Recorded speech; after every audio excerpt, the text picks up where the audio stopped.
Fadila Fujianti. Gimana nih kabarnya kalian? Pastinya sehat kan ya? Kali ini aku mau bahas mengenai tentang teori struktural klasik. Oke, sebelum dari itu, organisasi itu juga ada informal dan formal. Nah, organisasi informal itu adalah organisasi yang terdirikan dari tidak resmi atau tidak sah, yang dimana bisa disebutkan juga organisasi bayangan di dalam organisasi formal, seperti itu. Beda lagi dengan organisasi formal ya. Organisasi ini terdiri dari kegiatan yang memang sudah resmi dan juga memiliki tujuan tertentu.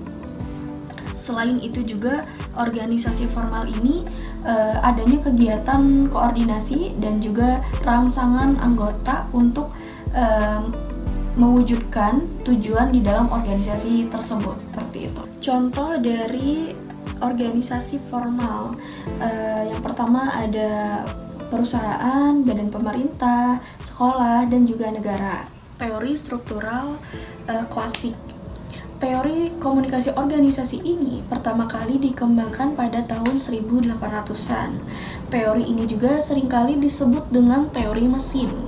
Nah, dalam teori ini menjelaskan bahwa suatu organisasi digambarkan sebagai sebuah lembaga yang sentral akan tugas-tugas serta memberikan petunjuk struktural yang bersifat kaku, monoton, dan tanpa inovatif.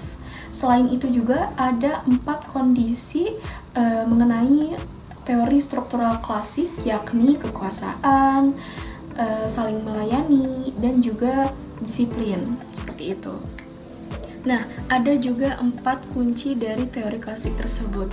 Yang pertama, ada pembagian kerja.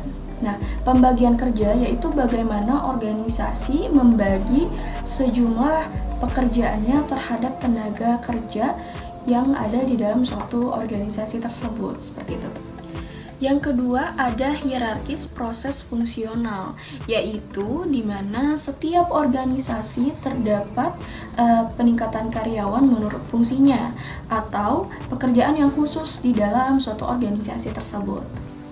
Yang ketiga, ada struktur. Nah, struktur merupakan jalinan hubungan atau peranan di dalam suatu organisasi. Dan yang terakhir, keempat, itu ada pengawasan yang ketat. Nah, di mana di dalam sebuah organisasi harus memiliki pengawasan yang ketat. Oke, selanjutnya ada contoh dari teori struktural klasik ini tersendiri gitu ya. Nah, contohnya seperti apa sih? Misal, yang namanya suatu organisasi itu pasti ada anggota ya. Nah, di mana suatu organisasi itu untuk mencapai tujuan bersama gitu ya, demi visi bersama. Nah, semisalnya contoh ada di lingkungan sekolah. Misalnya, di dalam sekolah itu terdapat suatu aturan-aturan yang resmi yang terkait untuk mewujudkan demi tujuan bersama gitu.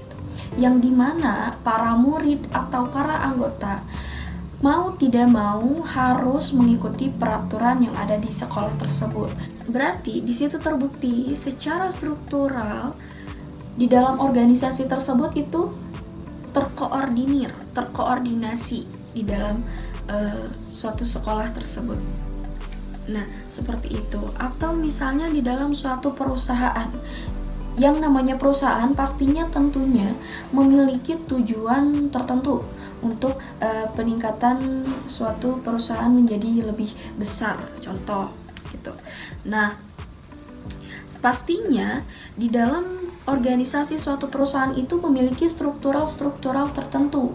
Nah, dari situ adanya struktur koordinasi yang sudah dipikirkan secara matang di dalam suatu organisasi tersebut. Seperti itu. Oke, mungkin segitu aja dulu video aku kali ini. Mohon maaf bila ada kesalahan kata, salah ucap, karena masih sama-sama belajar. Kalau gitu saya pamit undur diri. Assalamualaikum.